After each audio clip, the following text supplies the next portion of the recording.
श्री जगदम्बिकाय नमः। ओम ऐं ह्रीं क्लीं चामुण्डाय विच्चै। श्रीमद्देवी भागवत महापुराण सप्तम स्कंध।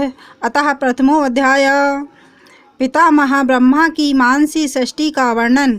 नारद जी का दक्ष के पुत्रों को संतान उत्पत्ति से व्रत करना और दक्ष का उन्हें शाप देना। दक्ष कन्याओं से देवताओं और दानवों की उत्पत्ति। सूत जी बोले, हे ऋषियों, तपस्वी व्यास जी से यह दिव्य कथा सुनकर परीक्षित के पुत्र धर्मात्मा राजा जन्मेजय ने प्रसन्नता पूर्वक पुनः व्यास जी से पूछा। जन्मेजय बोले, हे स्वामिन, मैं सूर्यवंशी तथा चंद्रवंशी राजाओं के वंश का विस्तृत वर्णन सम्यक प्रकार से सुनना चाहता हूँ। हे पुण्यात्मन, हे सर्वज्ञ, आप उन राजाओं के चरित्र तथा उनके दोनों वंशों से संबंधित उस पापनाशनी कथा का विस्तार से वर्णन कीजिए। मैंने ऐसा सुना है कि वे सभी पराशक्ति जगदम्बा के महान भक्त थे, अतः देवी भक्त का चरित्र सुनने से भला कौन विमुख होना चाहेगा। राजश्री जन्मेजय के ऐसा पूछने पर प्रसन्न मुख वाले सत्यवती नंदन मुनि व्यास ने उनसे कहा। व्यास जी बोले, हे महाराज, अब मैं सूर्यवंश, चंद्रवंश तथा अन्य वंशों की उत्पत्ति से संबंधित कथाओं का विस्तार पूर्वक वर्णन करता हूँ। आप सुनिए। भगवान विष्णु के नाभि कमल से 4 मुख वाले ब्रह्मा जी उत्पन्न हुए। उन्होंने घोर तपस्या करके अत्यंत कठिनता पूर्वक प्राप्त होने वाली महादेवी की आराधना की। उन भगवती से वरदान प्राप्त करके ब्रह्मा जी जगत की रचना करने में प्रवृत्त हुए, किंतु लोक पितामह ब्रह्मा जी मानसी सृष्टि कर पाने में सफल नहीं हुए। ब्रह्मा जी के मन में सृष्टि के लिए अनेक प्रकार के विचार उत्पन्न हुए, किंतु वे महात्मा अपनी रचना को शीघ्र विस्तार प्रदान करने में समर्थ नहीं हुए। तत्पश्चात प्रजापति ब्रह्मा जी ने अपने 7 मानस पुत्रों का सृजन किया।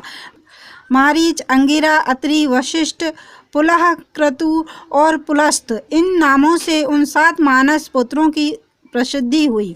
ब्रह्मा जी के रोज से रुद्र उत्पन्न हुए तथा उनकी गोद से नारद जी का प्रकट हुआ।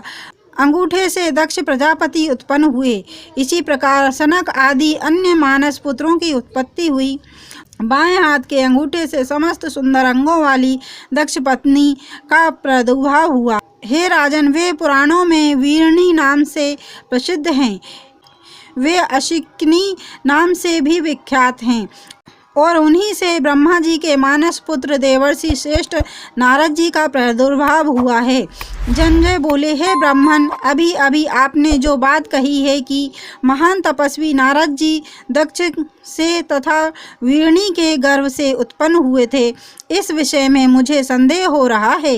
धर्म के पूर्ण ज्ञाता तथा तपस्वियों में श्रेष्ठ नारद मुनि तो ब्रह्मा के मानस पुत्र है, तो फिर वे दक्ष पत्नी वीरणी से किस प्रकार उत्पन्न हुए।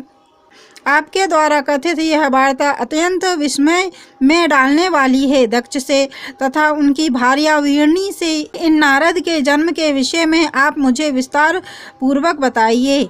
हे मुने, विलुप्त ज्ञान रखने वाले महात्मा नारद जी ने किसके शाप से अपने पूर्व शरीर का त्याग करके किस लिए फिर से जन्म धारण किया। व्यास जी बोले, स्वयंभू ब्रह्मा जी ने सबसे पहले दक्ष प्रजापति को सृष्टि के लिए आज्ञा दी और कहा कि तुम प्रजा की रचना में तत्पर हो जाओ, जिससे प्रजा की आधिकारिक वृद्धि हो सके। तब दक्ष प्रजापति ने वीरणी के गर्भ से अत्यंत बलशाली तथा पराक्रमी 5000 पुत्र उत्पन्न किए। प्रजा की वृद्धि हेतु विलुप्त उत्साह से सम्यक उन सभी पुत्रों को देखकर काल की प्रेरणा के अनुसार देवर्षि नारद जी भी हंसते हुए यह बात कहने लगे। पृथ्वी की वास्तविक परिमिति का बिना ज्ञान किए ही तुम लोग प्रजा के सृष्टि कार्य में कैसे तत्पर हो गए। इससे तो तुम लोग निसंदेह जगत में उपहास के पात्र बनोगे।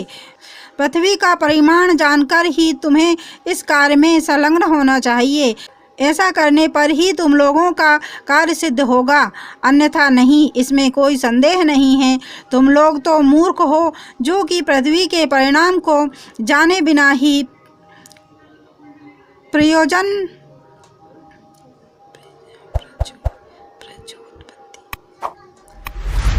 तुम लोग तो मूर्ख हो जो कि पृथ्वी के परिमाण को जाने बिना ही प्रजोत्पत्ति में संलग्न हो गए हो। इसमें सफलता कैसे मिल सकती है?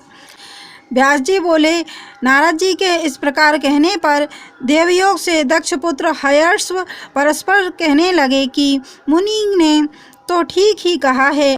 अब हम लोग पृथ्वी का परिमाण जान लेने के पश्चात ही सुखपूर्वक प्रजा की सृष्टि करेंगे। ऐसा विचार करके वे सभी पृथ्वी का विस्तार जानने के लिए चल पड़े।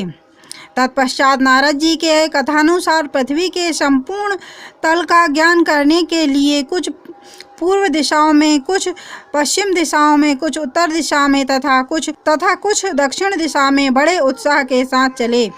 इधर दक्ष प्रजापति सभी पुत्रों को गया हुआ देखकर बहुत ही शोकाकुल हो गए। दृढ़ निश्चय दक्ष प्रजापति ने प्रजाओं की सृष्टि के लिए पुनः अन्य पुत्र उत्पन्न किए। वे सभी पुत्र भी प्रजा सृष्टि के कार्य में उत्साह पूर्वक तत्पर हो गए। उन्हें देखकर नारद मुनि ने पूर्व की भांति वही बात उनसे भी कही, तुम लोग बड़े ही मूर्ख हो। अरे, पृथ्वी के वास्तविक परिमाण का ज्ञान किए बिना ही तुम लोग प्रजा की सृष्टि करने में किस कारण से संलग्न हो गए हो? मुनि की वाणी सुनकर तथा उन्हें सत्य मानकर वे भी भ्रमित हो गए। वे सभी पुत्र उसी प्रकार भूमंडल का विस्तार करने के लिए चल पड़े जिस प्रकार उनके भाई लोग पहले चले गए थे। उन पुत्रों को वहां से प्रस्थित देखकर दक्ष अत्यंत कुपित हो उठे और पुत्र शोक जन्य कोप से उन्होंने नारद जी को शाप दे दिया। दक्ष बोले, हे नारद, जिस प्रकार तुमने मेरे पुत्रों को नष्ट किया है उसी प्रकार तुम भी नाश को प्राप्त हो जाओ। हे दुर्बुद्धे, तुमने मेरे पुत्रों को भ्रष्ट किया है, अतएव इस पाप के परिणाम स्वरूप तुम्हें गर्भ में वास करना होगा और मेरा पुत्र बनना पड़ेगा।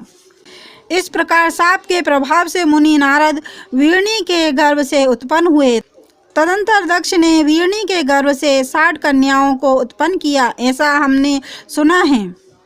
पुत्रों का शोक त्याग कर परम धर्मनिष्ठ दक्ष प्रजापति ने उन कन्याओं में से 13 कन्याएं महात्मा कश्यप को अर्पित कर दी।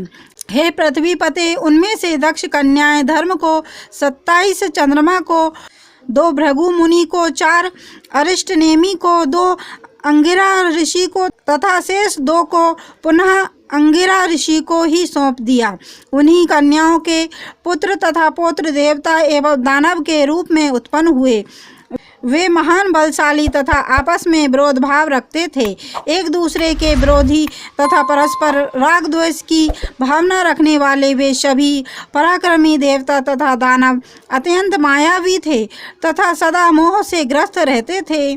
इति श्रीमद्देवी भागवते महापुराणे अष्टादशसहस्रस्यां संहितां सप्तः स्कन्धे सोमसूर्यवंश वर्णने दक्ष प्रजापति वर्णनम नामः प्रथमो अध्यायः। और देवी भागवत की महिमा सुनना अगर आपको पसंद है तो चैनल को लाइक एंड सब्सक्राइब करें। धन्यवाद।